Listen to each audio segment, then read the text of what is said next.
Ano nga ba ang sirena at si Yokoi? Saan sila nakatira? Anong katangian at ugali meron sila at ano ang kanilang ginagampanan?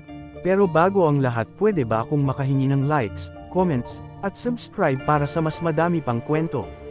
Maraming salamat! Ano ang sirena? Ayon sa mitolohiyang Pilipino, ang mga sirena ay mga nilalang na naninirahan sa ilalim na karagatan o kaya ay sa malalalim at malalaking ilog o sapa.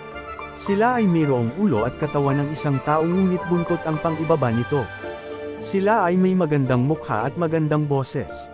Sinasabi rin ng karamihan na sila ay may kakaibang perlas na pwedeng gamitin at may kakayahan upang sila ay mag-anyong tao at mag-crew ng paa. Pero mapapansin mo na wala silang kurba sa itaas ng kanilang labi. Kadalasang naiuugnay ang mga sirena sa mga mapanganib na mga kaganapan tulad ng mga baha, unos, pagkawasak ng bapur, at pagkalunod. Sa ibang mga katutubong tradisyon naman ay maaring mabait o mapagbigay sila sa mga tao.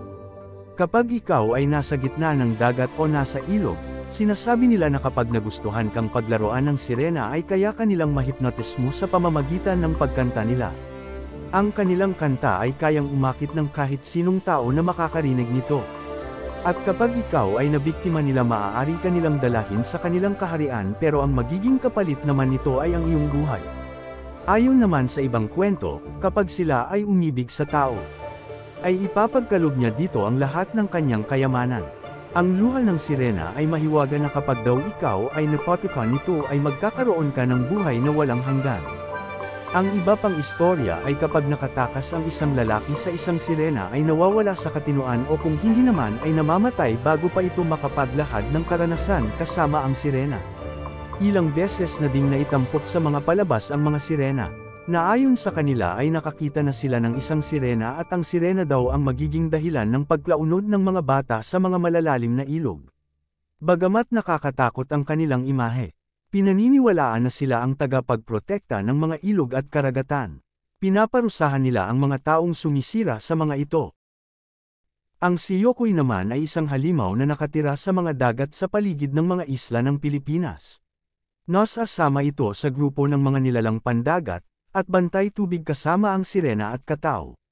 Ito rin ang lalaking katapat ng sirena. Ang kahindik-hindik na hitsura nito ay mas nalalapit sa isang isda kaysa sa isang tao. Kulay berde o kayumanggi ang mga kaliskis na bumabalat sa katawan nito. Hindi tulad ng sirena, ang mga si Yokoi ay talagang mas asama. Kadalasan meron silang dala na malaking sibat na ginagamit nilang sandata para makapanakit o pangkitol ng buhay ng mga tao. Sila ay may malalim na galit sa mga tao dahil sa ginagawa ng mga ito sa kalikasan pang tubig. Ang si Yokoi ay kumakain rin ng mga tao. Minamalas ang manlalakbay na nakaengkwentro ng isang si Yokoi dahil pag siya'y nakita ito, tiyak na lulunurin siya at papatayin. Ang mga trahedya sa dagat ay sinasabi raw dulot ng engkwentro sa isang si Yokoi. Lalong dapat ikatakot ito dahil sa kakayahan nitong mag-isip at sa agresibong ugali nito.